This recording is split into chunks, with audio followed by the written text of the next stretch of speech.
Howdy everyone, and welcome to the French Henry Mining and Milling Company Mining Orientation. Now because you are here, I'm assuming y'all are becoming miners, right?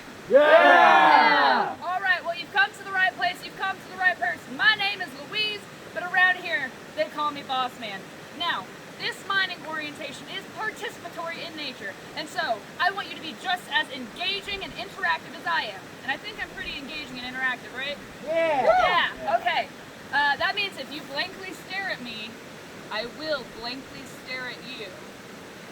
Okay, so let's go ahead and begin this orientation. Everybody, get your imagination caps and put those on. Everybody, including you, advisor, yes. Great. Okay, now, I want you to imagine the year is 1867. Now, there's two Native American tribes that are living out here. We have the Hickory Apache and we have the Ute Indians.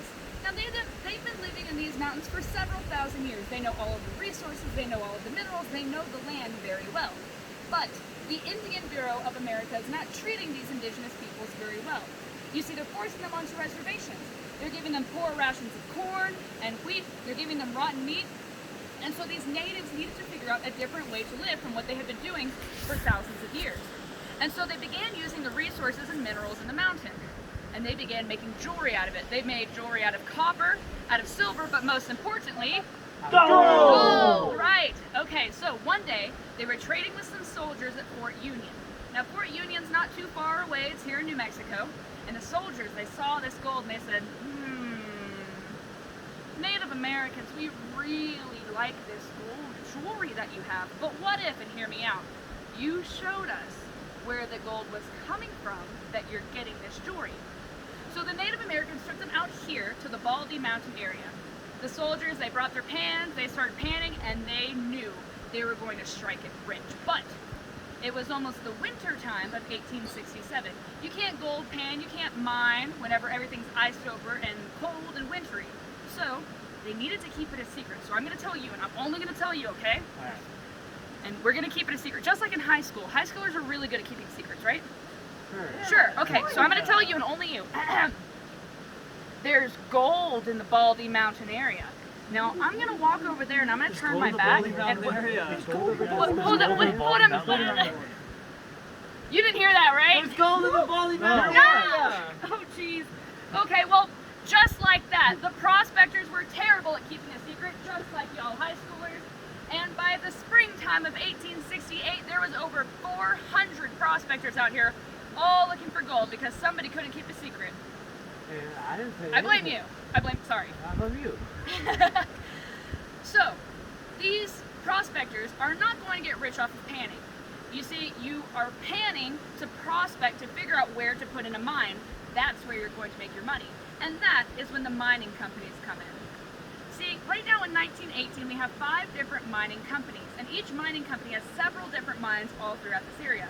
In fact, there's over 52 miles worth of mines and tunnels out here. Quite a lot of mines, right? And if there's so many people that are working in these mines, well, they've got to be living somewhere.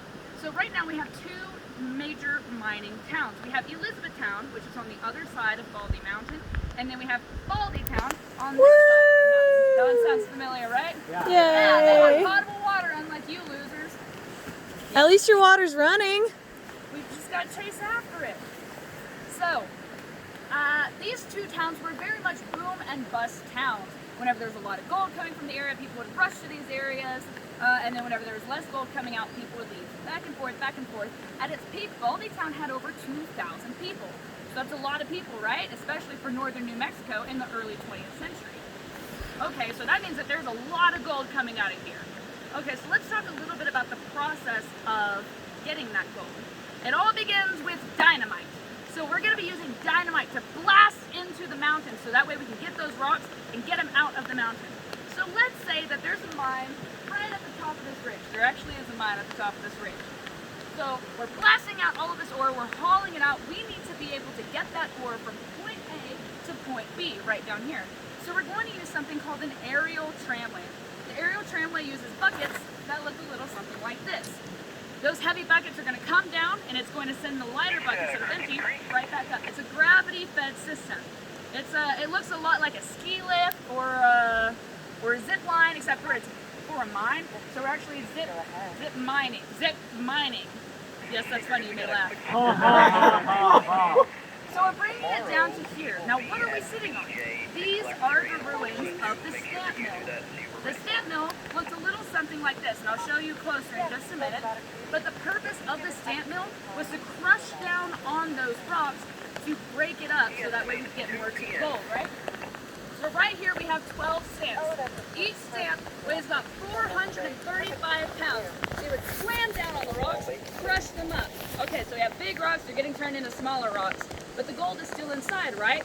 So we need to use perfectly safe chemicals like cyanide and mercury. And those are going to help draw out the gold. So if you look right over here, we actually have our cyanide pit. It's so peaceful and sweet. That little butterfly right over there. Yeah, that's our cyanide pit, so don't drink from that. Okay, so then we get the gold out. Now, what power source do you think this mill is using? Water. Water, not wind power, I'm sorry.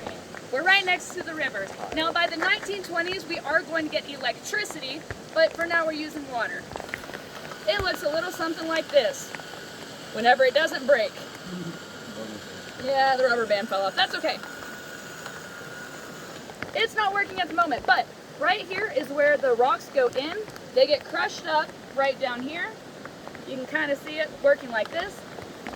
Those little stamps, well, they're not little, they weigh a lot, are crushing down on the ore, and then right down here is where they're going to go through those chemicals to extract that gold. Okay, so we have now processed our gold, and it's sitting here. It looks great, but it's not doing me much good if it's just sitting here, right? So I need to get rich by selling it. I need to transport it in order to sell it. So to transport it, I need burros. Burros in 1918? Yeah. Cars. Cars? Trains? What was that? Trains. Trains, right, we need trains. Is this Metcalf Station? Actually, Metcalf Station right up there, that's a historic railroading camp, right? That's the Cimarron and Northwestern Railroad. And the Poblano down there, what do they have? Trains. What do they do? Tree. Okay, so they're a logging camp, right? Yeah. That's also a historic camp, okay? That's the Continental Tie and Lever Company. So they were cutting down trees to make the railroad. The railroad was transporting the gold. So we have railroading history, we have logging history, we have gold mining history. They're all intertwined. You can't really have one without the other. But these industries were devastating the land around us. You see, if you look around us, the trees that we have are pretty much less than 100 years old because they were all getting cut down to make ties for the railroad, to make houses for all the people working out here. And then remember, we're using dynamite to blast into the mountain, and then later we're going to use hydraulic mining, which uses powerful water cannons to cut through the rock.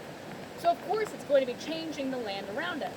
So if you look at old photographs of Baldytown in the early 20th century, well, it looks much different from what you see today.